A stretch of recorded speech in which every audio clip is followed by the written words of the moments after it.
Thank you for tuning in and welcome back to the Sandwich of Coherency. So today, I want to talk about something a little bit different. There's a whole lot going on in the world around us, yes. And, everybody's talking about the COVIDs. Everybody's talking about this trumped up idea of voting rights being taken away from people. Ah, boy. Because the hilarious part to that is the laws that are being passed in some of the states like Georgia that they keep using as their poster child for voting rights being taken away. Well, the rules that they're passing are the same ones that are currently used in New York and California and a lot of leftist areas. Democrat strongholds. So, yeah, there's a lot of that going on. And you now got the trucking strike, another one. This one is not blocking Colorado, but this one seems to be holding up the border at Manitoba. You've got a volcanic eruption in the ocean over in Tonga. I mean, there's a lot of things happening in the world. But one of the things that really isn't getting a lot of attention, not as much attention as it should, is food. Now, I know you hear it all the time. You're seeing the whole thing, Biden's shelves, the bare shelves all over Twitter and whatnot. And you're seeing the shelves in stores being bare in a lot of your areas, especially in a lot of urban areas. If you're living out further away from major cities, you're not really having so much of those same kind of problems. Now, it's a very large picture that's going on. And, we've talked about this with the slaughtering during 2020 of millions and millions of animals in the United States that were not used for food. The USDA had them just slaughtered. This is around the same time that, oddly enough, a trade deal was passed with Namibia, bringing in 25 tons of Namibian beef because the U.S. was having a shortage. Oh, the timing. Ah, yes. You had milk destroyed. You had crops destroyed. You had the derecho, which was a land hurricane which destroyed huge swaths of the Midwest. Yes, it was a terrible time. And I'd hate to be the bearer of the bad news of this, but the food crisis goes a lot further than just the food not being on the shelves. See, there's a main thing about agriculture that I think a lot of people know, but for those that don't know, nutrients. The nutrients are very important because the way that mass agriculture is, it strips the soil because they don't rotate crops. So there's no crop rotation yearly to replenish nutrients to a field for the following year, because traditionally you would plant in one field and the next year you would put a different type of crop in, which would return nutrients back to the soil, and you would farm on a different section. You do that crop rotation so that your soil stays alive. Well, with commercial farming, that's not the case. So they rely heavily on a lot of synthetics to replenish the soil. Now, people get synthetics mixed up and they get it misconstrued, and there's a lot of misconceptions. Now, you do have synthetics that are literally made from chemicals, but even those come from natural things. They're just really blending things to get the correct mixture for what you actually need. But then you have mineral salts, and a lot of people tend to get those confused with synthetics. Mineral salts are just mineral salts. It's rock, it's dirt, which is, the basis for everything. And it's crazy because, a lot of people don't know, even some people that farm, and do small crops at home or backyard farming. One of the things that, and if you've ever seen any of those truth ads, about tobacco and things that are in, tobacco, and one of the main things they always said was, you want to smoke urine because tobacco has urea in it. Well, the thing is, urea is naturally occurring, and urea is actually a necessary thing for crop productions as well as diesel. And it seems like Australia is actually having a huge shortage of urea, which they actually need for their diesel. Now, here's the thing. The problem is you will find a lot of those same things that they told people was in tobacco. You will find them in the actual food that you buy and eat from the grocery store. The thing is that there's no flush period with commercial agriculture. So there's really no 30-day of plain water so that the plant itself can use what remaining nutrients are left in it so that the food comes out clean. So if you were to get something like, say, azomite or glacial rock dust, you'll find a lot of those actual things that they told you they're finding in there. It's in the dirt. Urea, lead, titanium, platinum, gold. It's all in there. But the thing is that the problem we're having with agriculture now is that most of the potash, which is what's needed for blooming, for fruiting, is exported from China. So, the United States gets a lot of its potash from China, and China is hoarding. Now, that will have a significant effect on United States agriculture,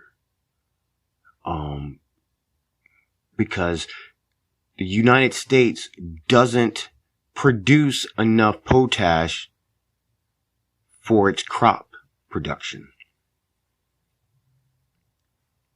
Now, Africa, the continent, has a lot of potash.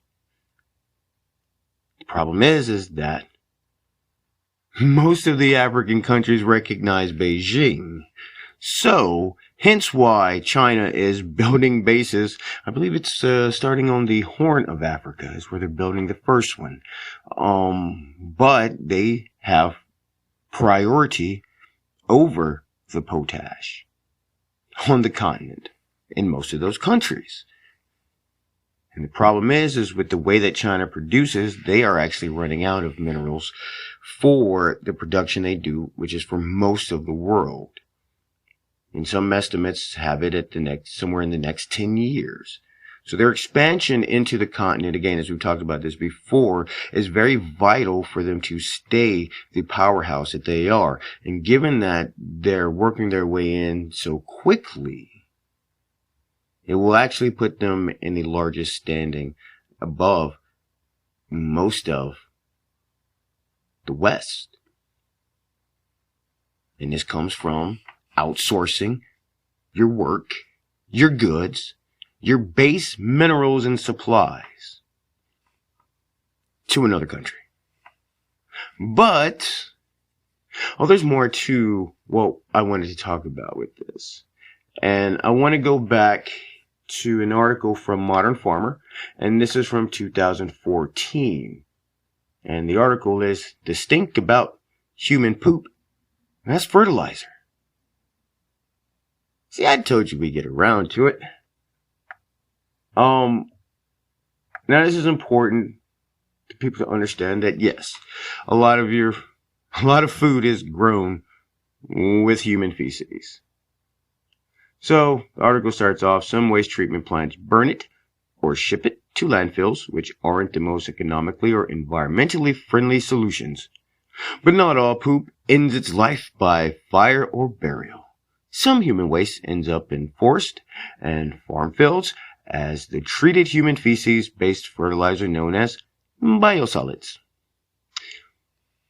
So,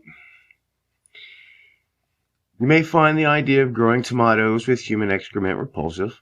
It's a common response. One thing that Washington State University soil scientist Craig Cougar finds strange. We're not as grossed out by animal manure as we are by human poop, he explains. Although biosolids are a long way removed from the poop, nonetheless, there's that perception issue there. And we gotta take into account human shit, feces, and bovine feces are not in the same category. Those are two different things. I mean, come on, man. Humans are pumped full of drugs. The animals aren't pumped as full of as many drugs. And I say this because there have been studies throughout the United States, in most of the major cities, Los Angeles, New York, large cities, where they tested the water supplies. Now, I remember this from back in years ago, maybe like 2007, 2008, is when we were looking at these articles. But what they found is that the bladders that they use for the water filtrations are not designed to particularly filter out a lot of the things that humans are, releasing from their bodies. They found high counts of estrogen from the birth control, the mass use of that. It's because the body doesn't break it down 100%, and the bladders don't filter it out 100%.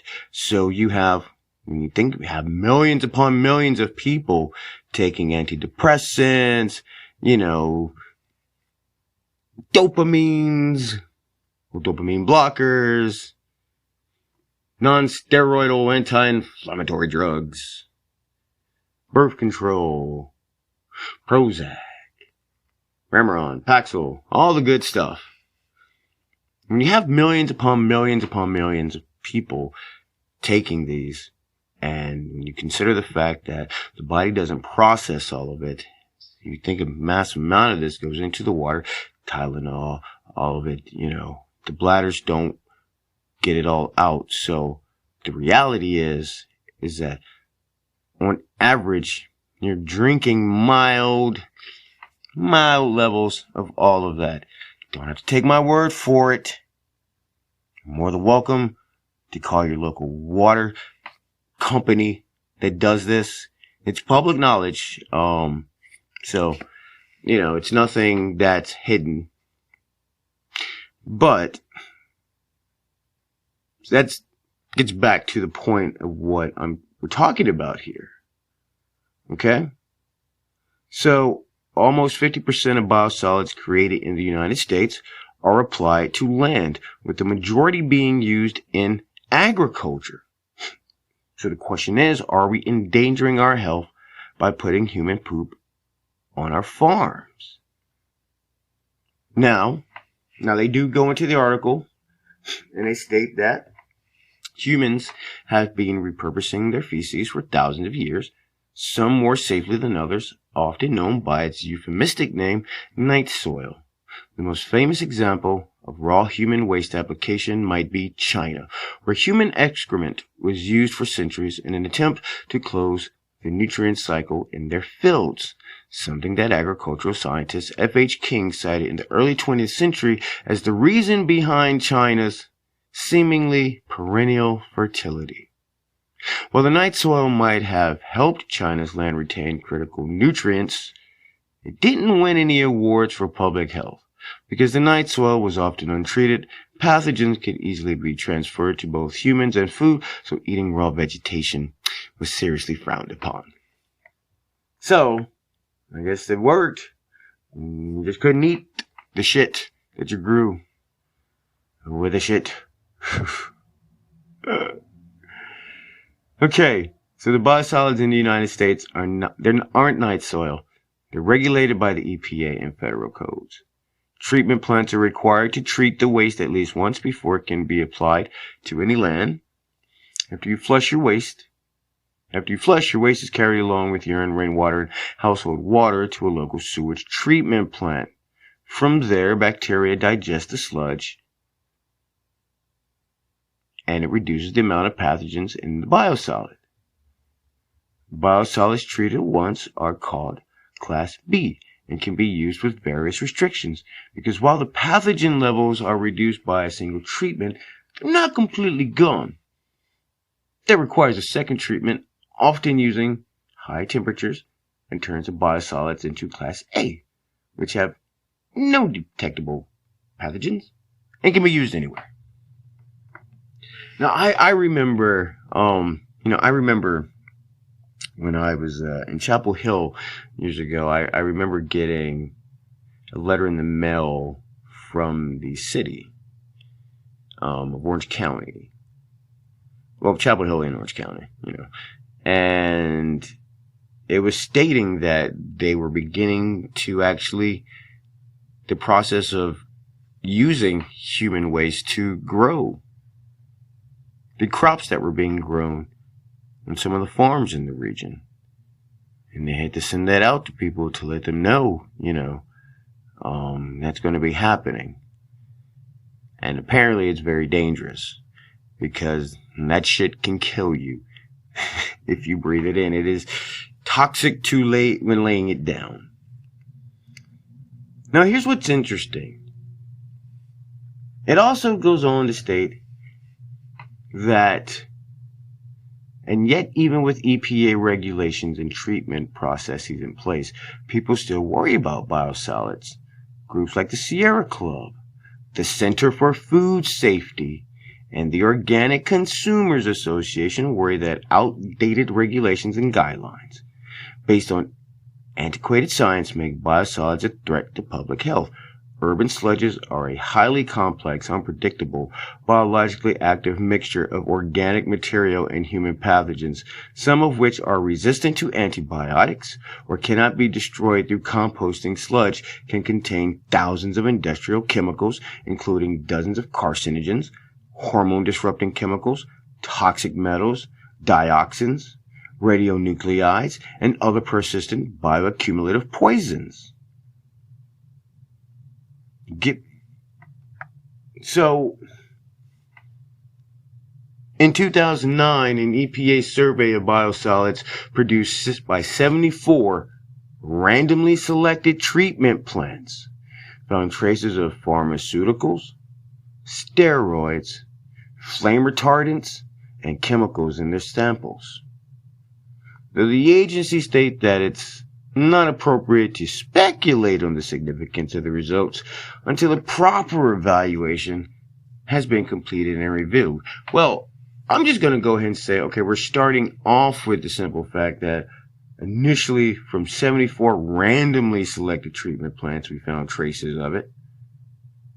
Pharmaceuticals, drugs, steroids, fucking flame retardants. Flame retardants? Whoa.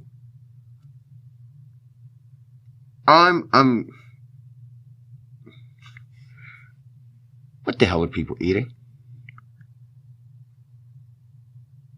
I mean, listen, check me out here. I'm wondering if that's just coming from stuff that people are pouring in the water. But all I'm reading here is that they took some human shit and found inside of it pharmaceuticals, steroids, and flame retardants. Oh boy. Whew. Okay. Now these are under U.S. regulations. U.S. likes to, let's be real. America likes to think of itself as having some of the highest safety and food standards, despite the fact there's over 1,000 chemicals that are used in American food, as well as beauty and healthcare products that aren't allowed in the entire European Union. There's over like 1,000. I think there's like 7 or 10 on the list over there. Non-approved for human consumption or use. But the U.S. is like, I mean, if you just give them little bits of it at a time, it doesn't make that big. It's not that big a deal. I remember they said that about Teflon. Yeah. Yeah. That shit's with you for life. Even a little bit. Life. Now, the reason I'm saying this is because you got to think about it. China produces a lot for the world. They produce a lot for the United States. They do not have anything close to the standards and the United States standards aren't the greatest. Okay? And China isn't coming anywhere close to those standards. You know, they may tell you, oh yeah. Look, you say you want us to do it this way, we're going to do it this way. Do you believe them? They believe in cutting cost at all cost. I mean, they have forced labor. Essentially, they have, let's just call it what it is. They have slaves in concentration camps, open air prisons. It's essentially what it is. But they do a lot of production for the United States, and they do not have the same standards. They do not have the same standards, and they will not abide by the same standards. With the amount of things that end up getting recalled from China. Remember the dog food? I forget which vegetables it was, but there was quite a few of them just in the past 10 years. And we know that it's gotten worse. The waterways, I mean, they are literally running out of clean water.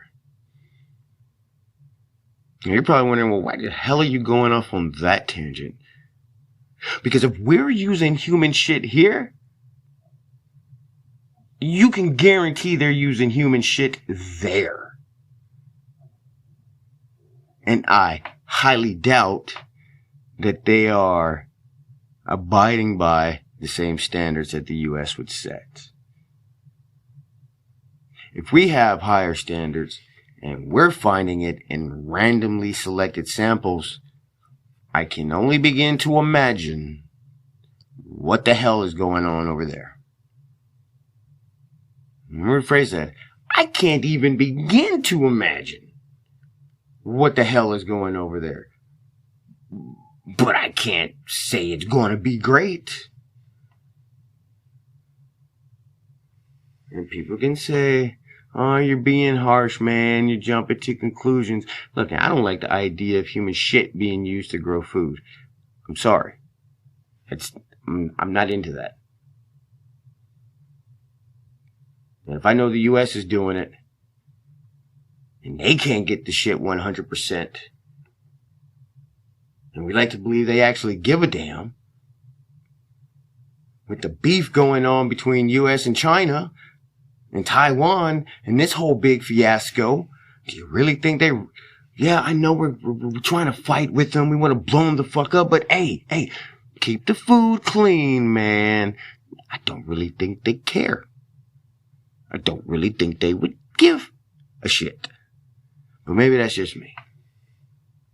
Now, all this comes in, it paints into a larger picture of the fact that globally we are running out of those synthetic fertilizers that I mentioned earlier. We're also running out of mineral salts.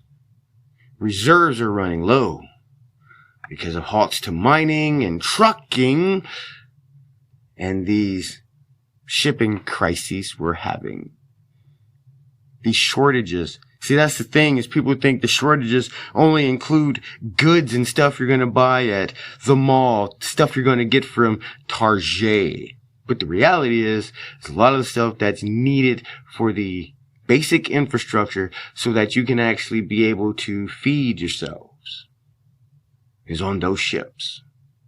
If farmers can't get access to those things, they can't actually grow crops. And the crops aren't being grown, and people think, oh, well, if I can't get it to store, and I can grow it myself. Here's the problem. When things like that start to go into short supply, governments will bar the general public from retail, because we need as much as we can to make sure we can feed the larger populace at whole.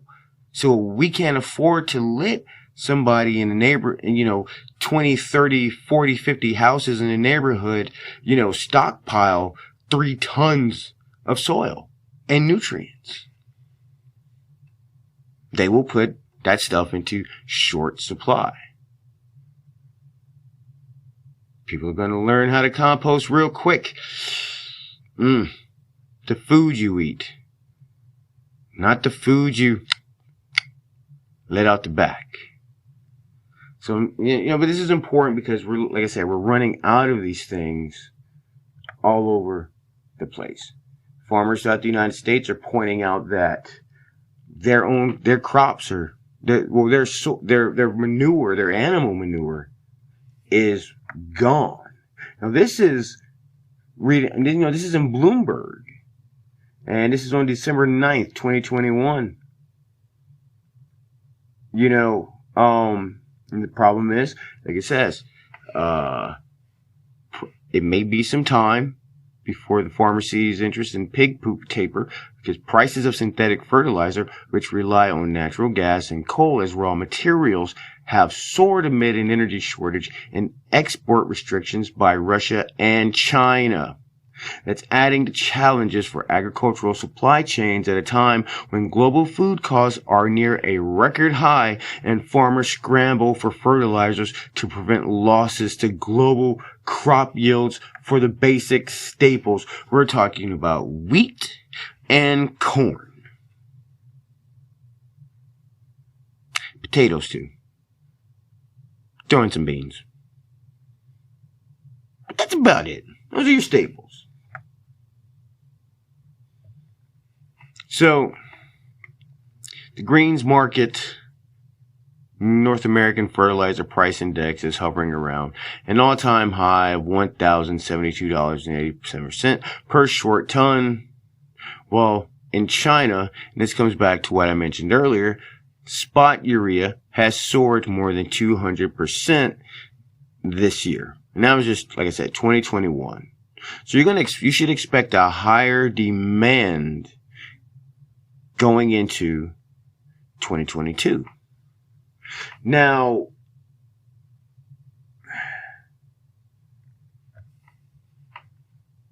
there's just not enough. There really just isn't enough. And considering that they, quote unquote, slaughtered those animals in 2020, there's even less. Because the animal fertilizer that's used in a lot of the production for the vegetables that vegetarians like to eat comes from the manure from these farms. The pig farm, the chicken farms, the cattle farms. It's basically rotated that way. Shit's collected. They grow vegetables out of it. People eat it. You know, animals have more animals. People eat them. Next animals, shit, repeat. So when you slaughter millions of animals, that's a line in the production process that you've just basically choked off. And because of that, and this is the thing, this is why this Bloomberg article is important, is that they're pointing out that the farmers are wanting and are looking to increase the amount of human biosolids. Because humans just don't stop shitting, and there's a lot of it. And since we don't have the animal manure that we need, well, we can replace it with human until we get it back up. Plus, it's cheaper. I mean, I hope people do realize, I don't think that's something people think about, but as a push to get away from producing less and less and less animals, and they want to move towards more of a vegetarian style life, well, you know, it's got to come from somewhere. So that's something to think about. Leave those meat eaters alone. Oh, man, but, yeah, I know this episode was, a little bit different from your average, from politics or, you know, talking about COVIDs or anything like that, but I thought this was interesting, and, well, it's a deep think and something to really think about, you know, moving forward next time you take a bite of that nice crisp apple. But I thank you for tuning in, and we'll catch you next time.